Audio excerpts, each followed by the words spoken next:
The year is 2025. Katy Perry went to space. People are dating AI chatbots. How's my queen doing today?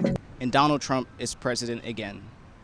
So far, the Trump administration has forced through 129 executive orders, ranging from maintaining an acceptable water pressure to deporting a gay makeup artist and many other immigrants for alleged ties to Tren de Aragua, a Venezuelan transnational crime organization.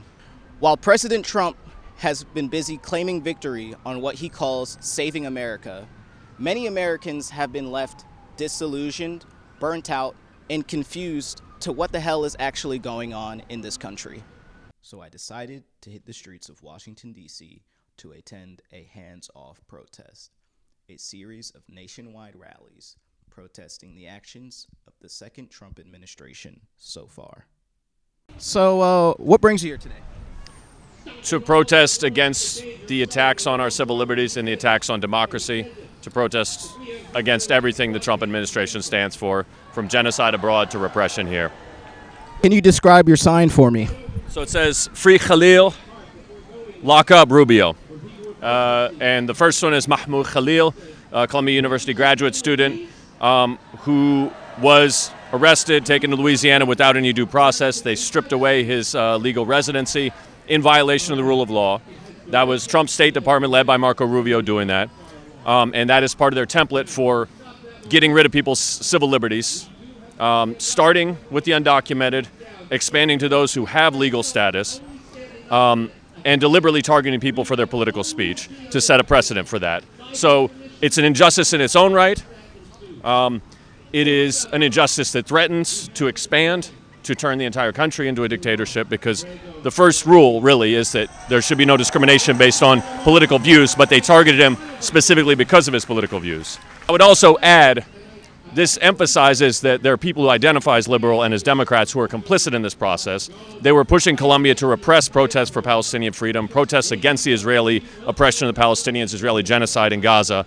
And that's why Khalil was one of the first targets here, because they saw that there'd be an opening. And Chuck Schumer, for instance, and Kirsten Gillibrand have not come out forcefully for him as a result. Who am I here with today? Harriet. Rick. And what brings you two out today? We'll start with Harriet. There's just so much wrong that we have to protest. Agreed. There is, without words. It is so bad, and I fear for the future. Terrified. Yes. And could you please describe your sign for me? This science keeps him alive, dumbass. Yeah. And he's anti-science, and it's what's keeping him alive. And Ruth Bader Ginsburg is one of my all-time heroes, so I had to choose for her.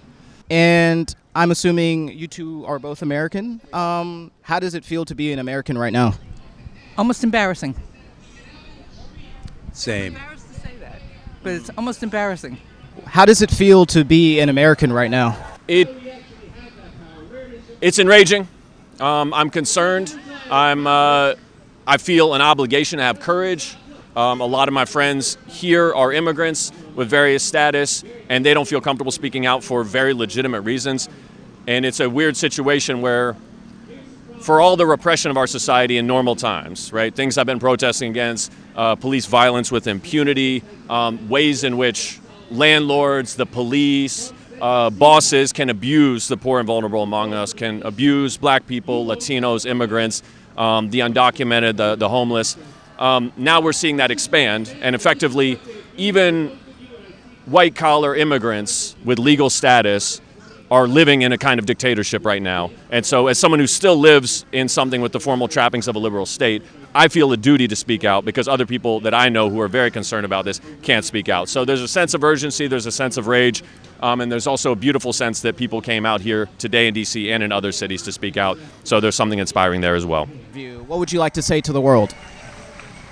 Look at everybody protesting here. Nobody wants what's going on in this world, in this country.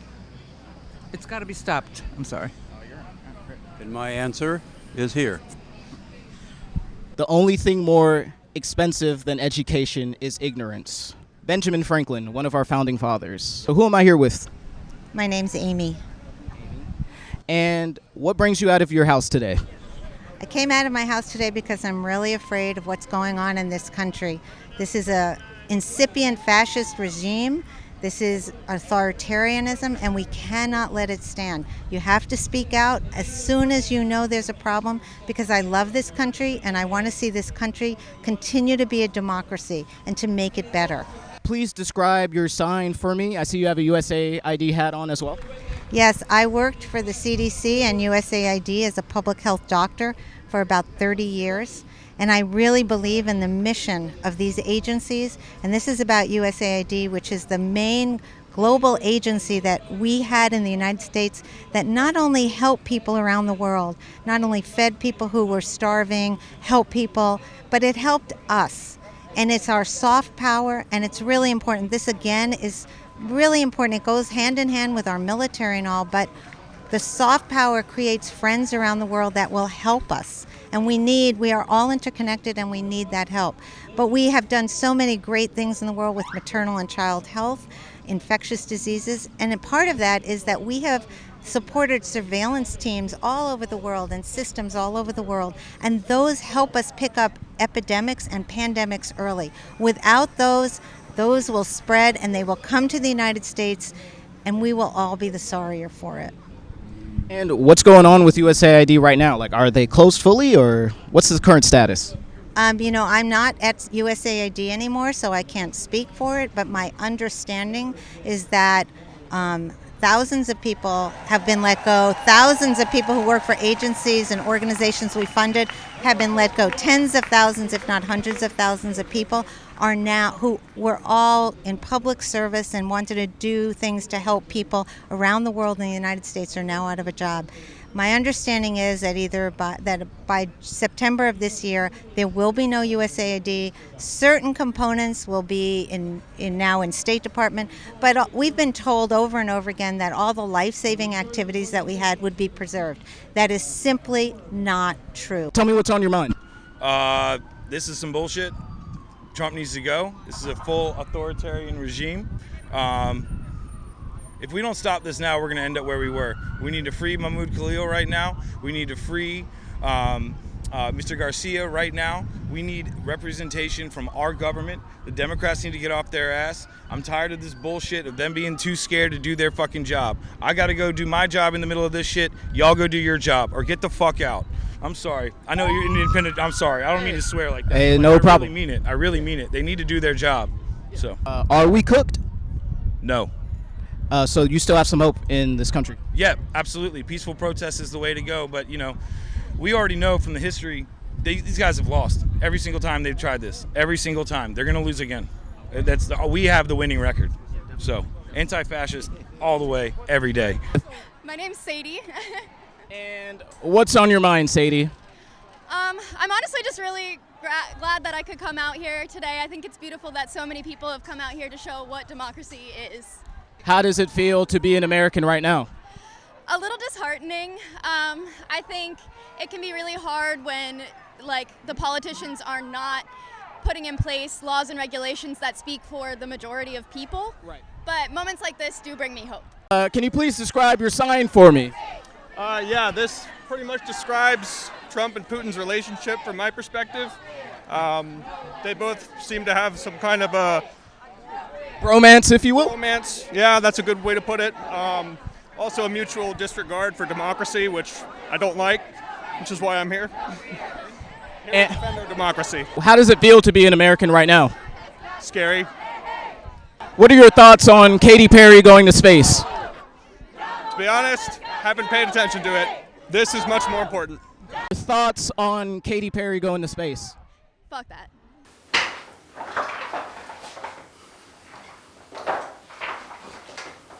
If you made it this far into the video, firstly, I'd like to say thank you. Seriously.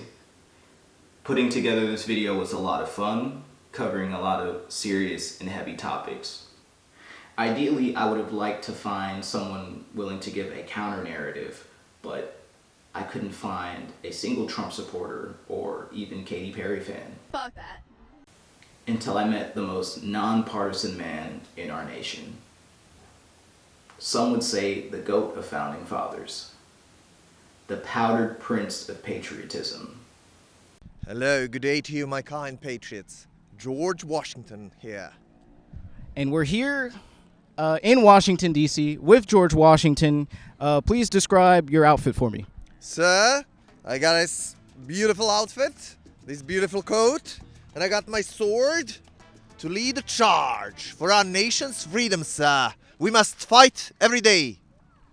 And speaking of leading a charge, there's a big band of people walking through the city today. Thoughts on that? Well, sir, we fought for this country to be the country of freedom, country of liberty.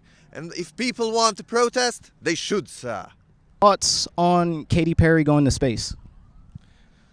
Well, sir, we must shoot for the greatness, sir. If we need to go to the space, we need to go to the space.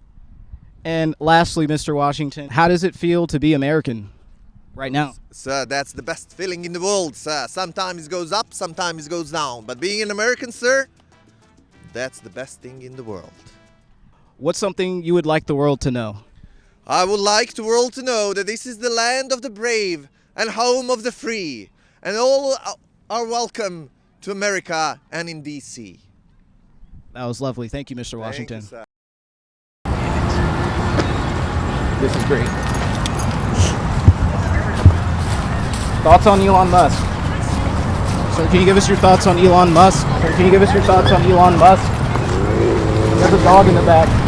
Can you give us your thoughts on Elon Musk? All right.